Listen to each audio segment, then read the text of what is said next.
Welcome, welcome, welcome. Hello, I'm your host, Mrs. M. And if you haven't, make sure you click the link below.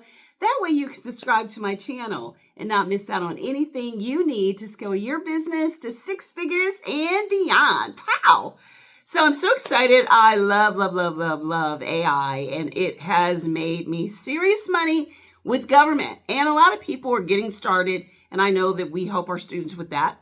And so today I just kind of wanted to give you 5 prompts that I call 5 money-making prompts on what you can do in this video right now to generate some money in your government business. So we're going to get started, and if you like, make you subscribe to the channel, download it, share it. That way I can keep continually giving you what I hope is great information. So I love AI, and I want to share that with you in this video, and I'm going to go through a little bit so that way I don't just give you the prompts, but kind of give you a little thought behind it.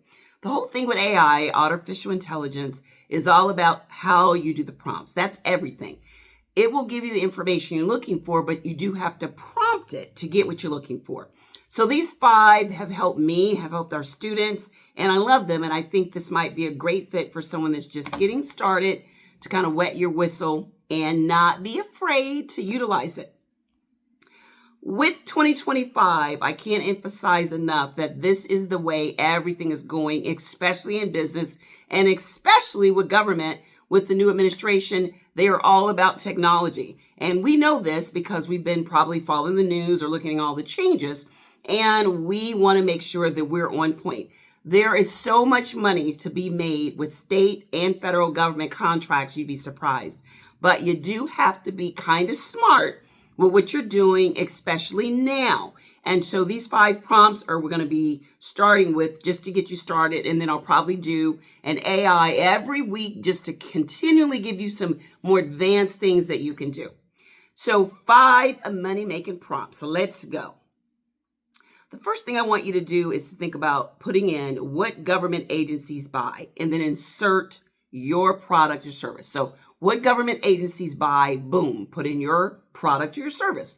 Now you can put in the keywords and you can put in or your NAICS code. So when you put in your NAICS code, you want to make sure that you even ask it to give you the best keywords for it. So boom, bam, you've got 2 for 1. And then the purpose of this is to actually, of course, pinpoint your buyers. An example would be what government agencies buy. And then you might put in landscaping under the NAICS code or NAICS code in Florida, in Virginia. You want to be specific. That's prompt number 1. The second one is to list open solicitations under your NAICS code in your location with the deadline this month. Let's go with that one again. Number 2, list open solicitations under, let's say I said 561721 or 561741, or I gave you a NAICS code in location in the state of California with the deadline of, then insert whatever month it is you're looking for. Now, the purpose of this is it wants to give you, and we want to think of some hot bid opportunities right on the spot. And then you want it to list, and it may list all the open NAICS codes for, let's say, NAICS code 541618 in Virginia with a deadline of May of 2025 or June of 2025 or something like that. Remember, put out how far you want. I normally do 90 days out, depending on my strategy, because you want to make sure that you have time to respond and all of that. And then the other thing I'm looking at is I would do my third one prompt would be give me 3 templates, my favorite capability statement, a government buyer email, and a follow-up reminder. So give me these 3 templates that I already have in my arsenal that I can just boom, boom, boom, get to with no problems. And the purpose of this, of course, is to equip you with how to market to your government buyer, how to have that ready, how you don't have to think about that. It's going to give you some ideas. Then you start to kind of play with it and make it yours. And why it works is because these 3 tools are essential for opening the doors for getting started with government. And I even add in a capability briefing. I'd add in a capability briefing to that. So not just 3 tools, but I would ask for 4. That way you're going to have even more. The fourth thing, number 4, I'm going to ask it to show me past awarded contracts. So past awarded contracts, I'm going to ask me to show me that. And then I probably would put in my NAICS code, my agency, my state, and then I would say for the last 12 months.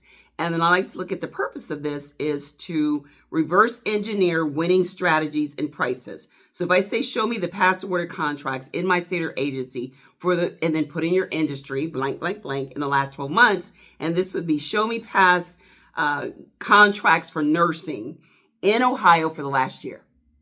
And the last one is, what are the top 5 primary contractors in my industry that I can subcontract with today or subcontract with the next month? And what this is going to do, it's going to shortcut all the other stuff, and I can go straight to looking at doing subcontracting. Now, of course, I'm going to make sure I'm ready. I'm going to make sure that I am good to go when I do my subcontracting. And this would be, who are the 5 top disaster recovery prime contractors in North Carolina for subcontracting?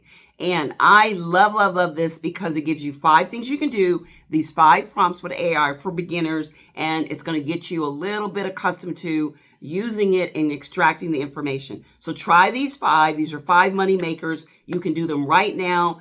Do this right now, right now, because we want to implement it and get it going. How we're going to look at making 6 figures and have viable business with government contracting. And like I say, the reason why I choose 6 figures is because we don't want a little hustle, little side hustle. We don't do things like that. We want it to be a serious business that we can scale to sell and eventually look at exiting. So you always want to have your exit strategy, because I believe in scaling the business to sell them. That's the mindset you want to have. Now, if you like this, you want to learn more about AI and contracting and government and federal and state and all of those things, then make sure you sign up for my weekly GovCon Lunch and Learn. I will take about 30, 40 minutes, go over this and so much more. Actually, one of the things I love that AI can't do is connecting. We have quite a few people that we can connect you with when it comes to looking at, we talk about networking and opportunities and small groups, accountability, and all of that. So click the link, make sure you sign up for it. Register for it every Wednesday at 12 noon. I look forward to seeing you tomorrow, or whatever you see this. Make sure you're there the next time, Wednesday, 12 Eastern. Look forward to seeing you. Take care. Bye-bye.